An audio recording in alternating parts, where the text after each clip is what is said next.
So, I want to take you back, and first thing I want to ask you is, who was Patrick before 2014? So I was a very vigorous athlete, an amateur athlete, I think what they refer to as weekend warriors. Very involved in mountain climbing, hiking, and ultramarathon running. Also very dedicated single father, and love my son, he's the center of my universe. And a very dedicated employee at the University of Colorado. Like staying very busy and like working hard. What happened in 2014? So in 2014, woke up in the middle of the night. I had been nursing a neck ache for several months and doing like most of us do, checking with Dr. Internet and just icing it and figuring, some point I should go see the doctor, but kept putting that off and woke up in the middle of the night one night and I was unable to move half of my body. And when I dialed 911, I assumed I was having a stroke because I couldn't imagine anything else that would cause a complete paralysis of 50% of my body.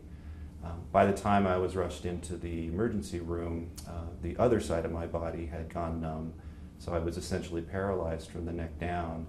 But they had determined there was a large tumor in my cervical spine, and it needed to come out right away.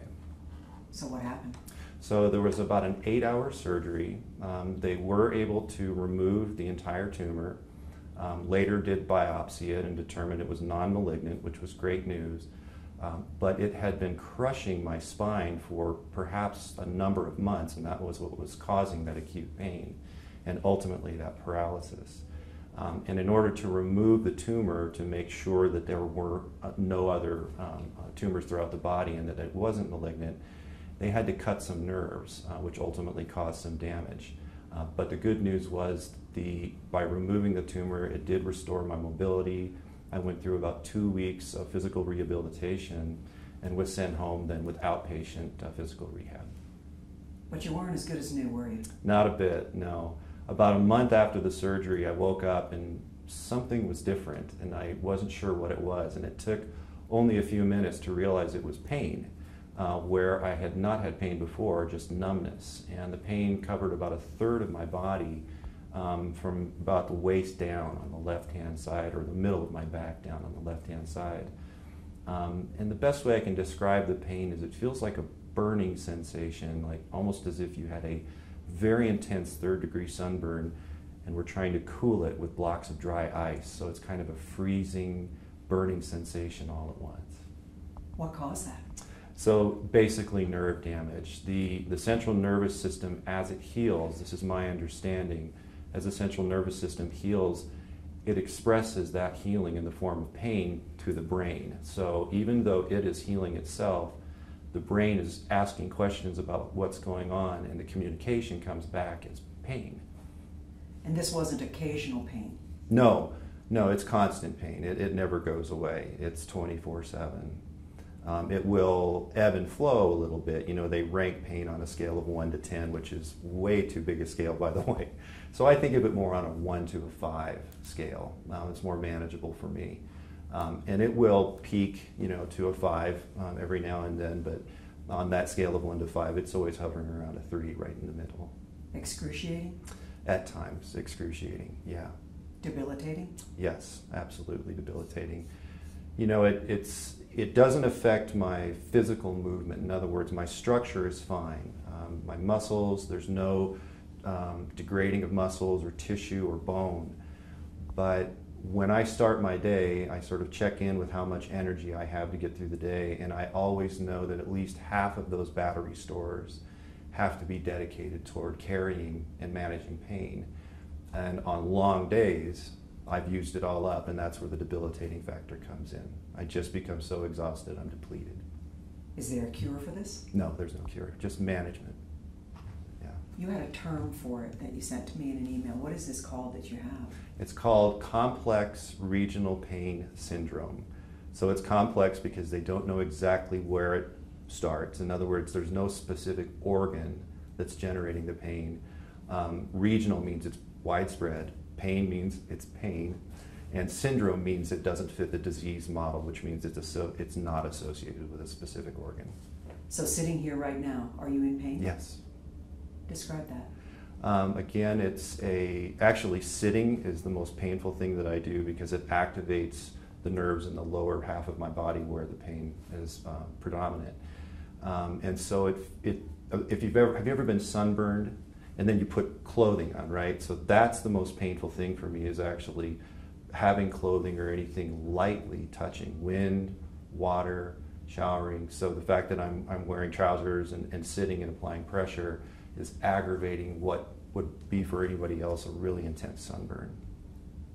So this was back in 2014 when this happened. Correct. What did you do?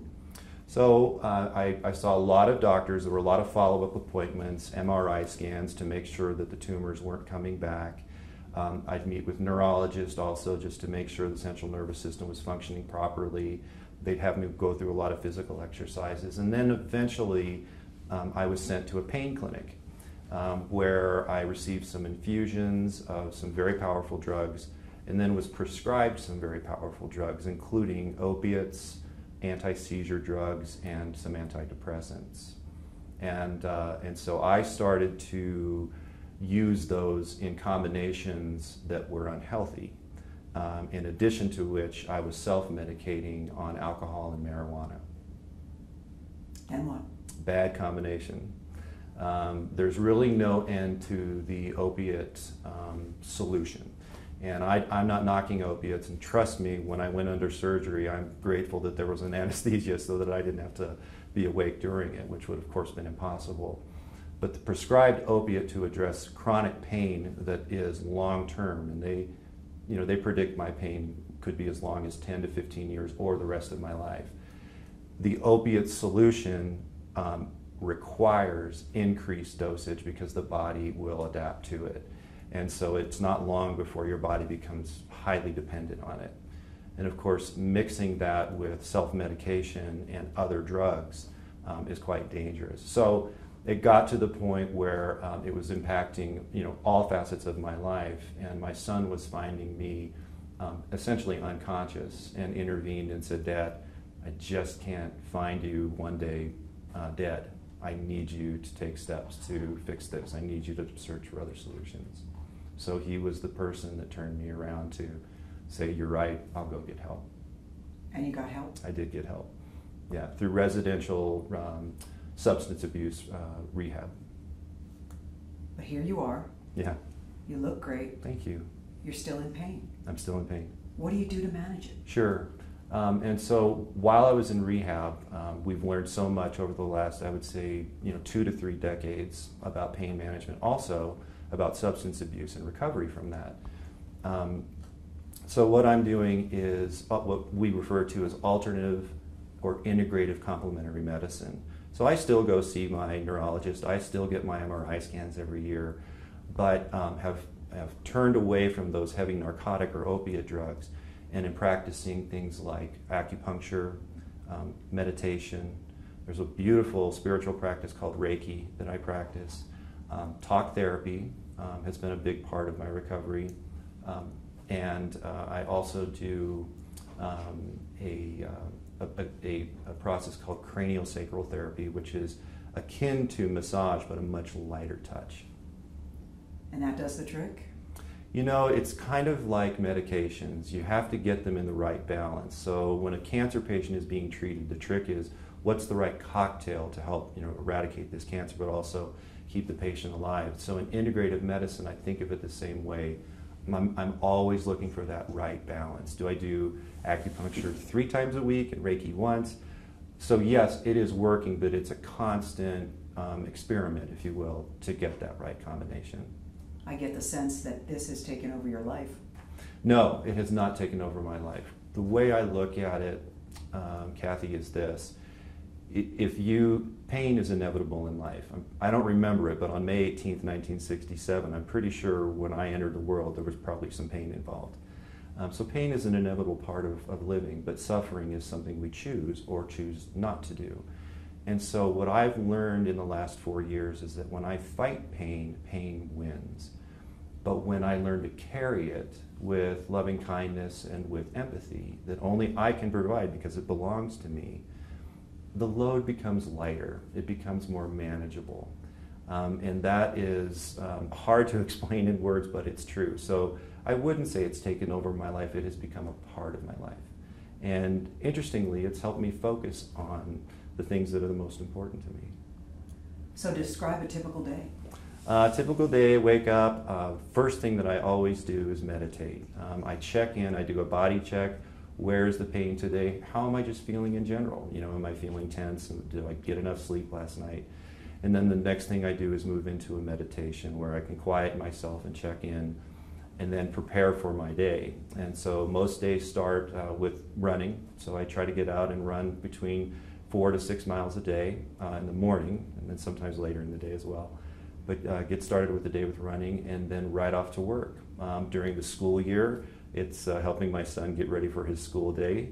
But during the summer, it's right to work. And then after work, again, sometimes I do an additional run or get together with friends, or we'll have evening work engagements.